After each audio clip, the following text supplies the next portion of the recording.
Assalamualaikum warahmatullahi wabarakatuh. Halo Nanda, gimana kabar hari ini? Bapak harap kalian dalam keadaan sehat semuanya. Ketemu dengan Bapak Aji Dikdaya dalam pelajaran sejarah peminatan.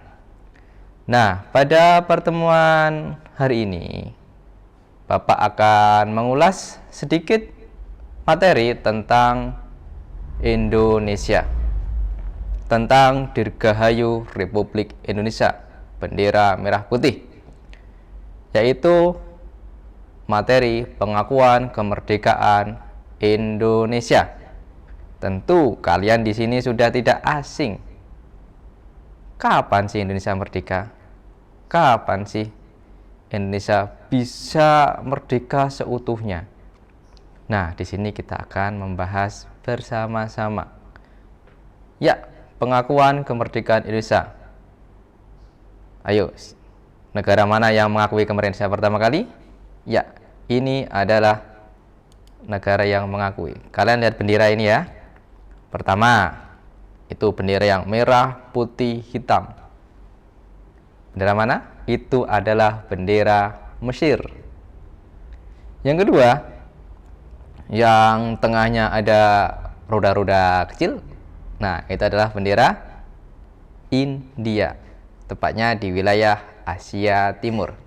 Yang ketiga, itu ada bendera dari Australia, negara sahabat Indonesia paling dekat, tetapi untuk pengakuan kemerdekaan nomor 3. Nah, kenapa? Akan kita bahas di materi ini. Ya, pertama, kita akan membahas dari pengakuan Mesir.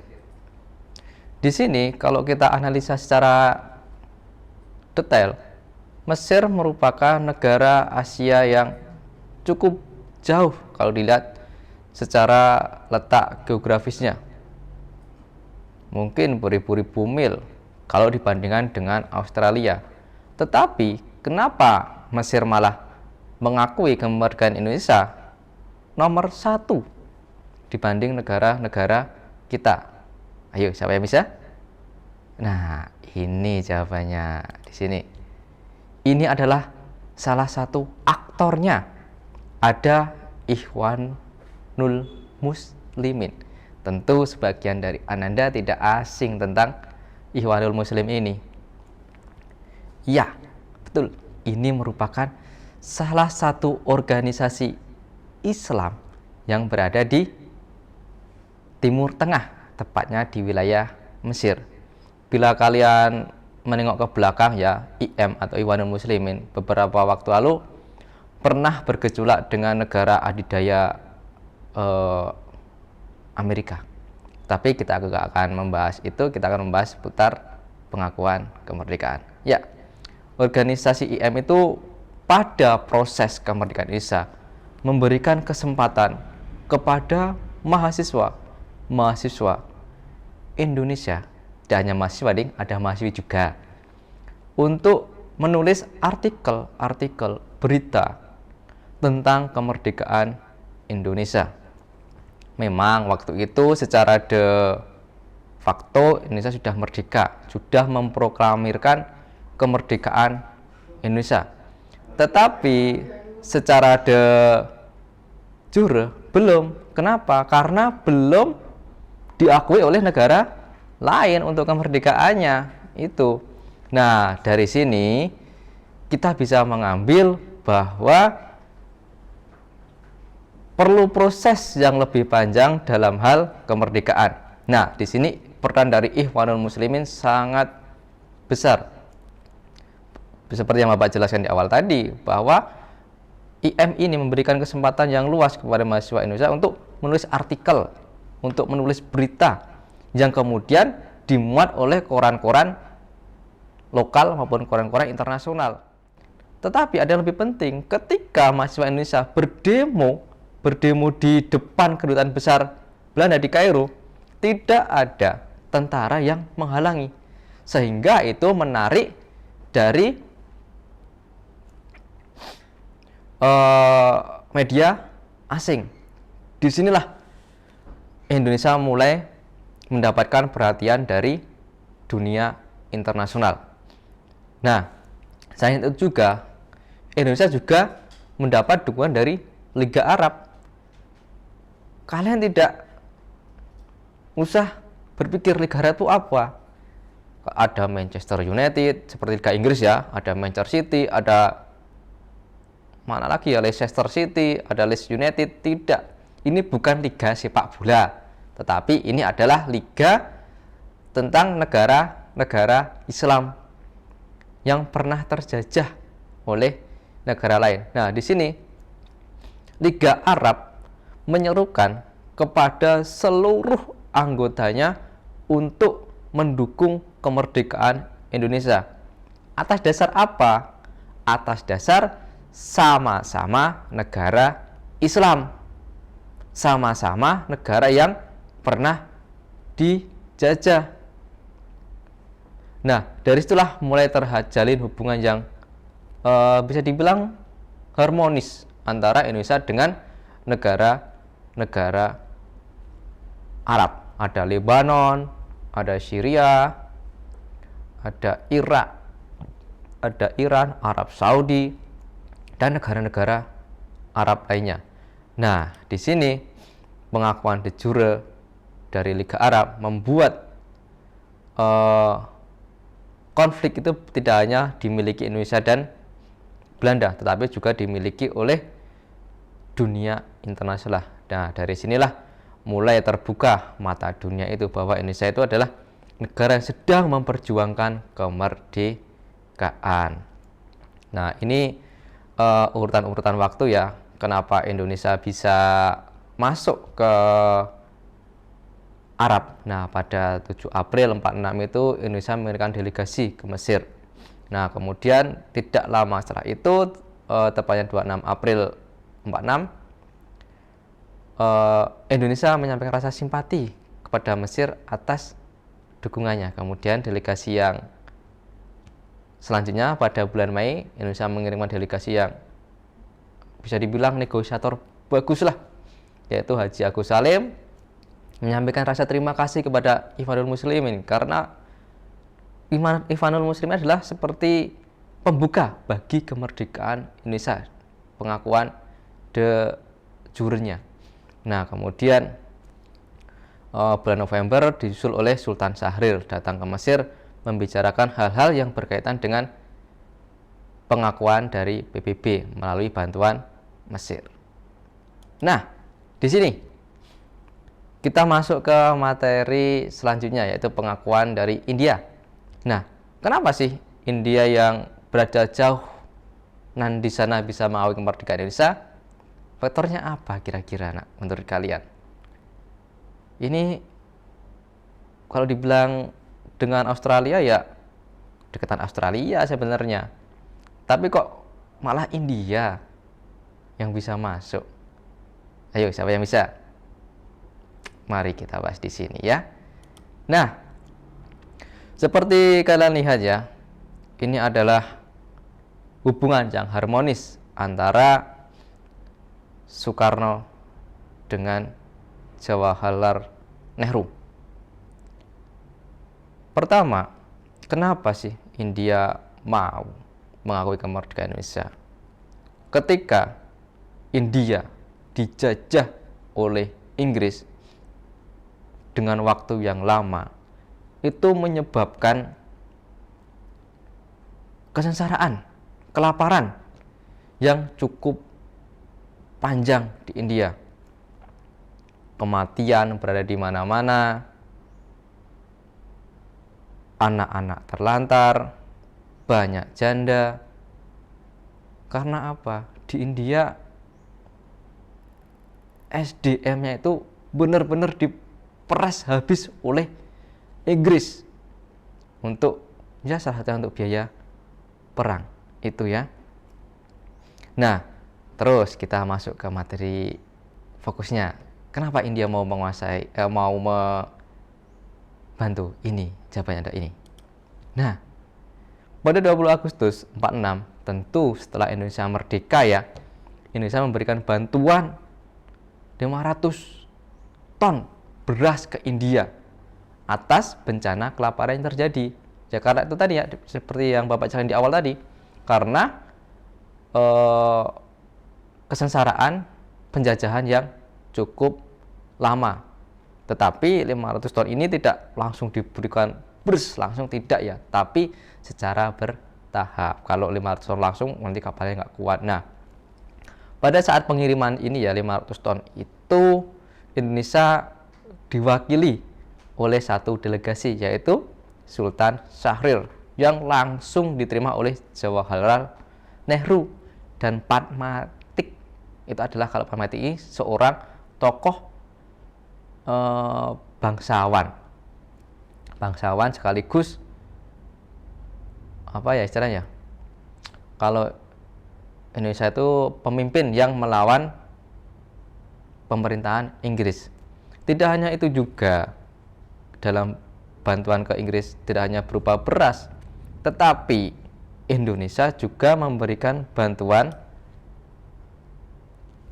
rekonsiliasi perdamaian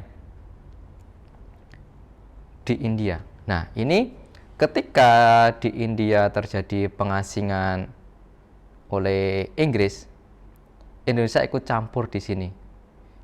Ikut campur dalam hal apa, Nak? Dalam hal perdamaian. Padahal ya, Indonesia pada saat terjadi pengasingan di India ini, Indonesia sedang terjadi konflik. Apa itu konfliknya?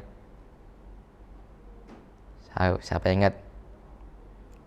Agresi militer Belanda kedua itu sedang berlangsung. Nah, dari sini India itu benar-benar terharu ya. Negara Indonesia sedang diserang, tapi masih mau membantu masih mau membantu India. Nah, dari sinilah India mulai sedikit demi sedikit membaik kondisi negaranya. Nah, dari sinilah mulai tumbuh cikal bakal adanya KAA ya. Nah, ketika KAA berlangsung, India itu ya adalah negara yang menyerukan secara keras, istilahnya garis keras lah, garis kerasnya hooligan kalau dalam supporter ya, memberikan poin-poin tuntutan kepada dunia internasional, kepada Belanda. Untuk apa? Untuk mengembalikan kedaulatan Indonesia. Wong Indonesia udah merdeka kok masih diserang oleh Belanda. Masih ada agresi militer pertama, agresi militer kedua. Nah, ini situasi konferensi waktu itu ya, tepatnya berada di Bandung, di sini ya, 3 Maret 51. Ini benar-benar terjadi kolaborasi yang cantik antara Indonesia dan India dalam hal perjuangan kemerdekaan. Nah, selanjutnya pengakuan ketiga, Australia.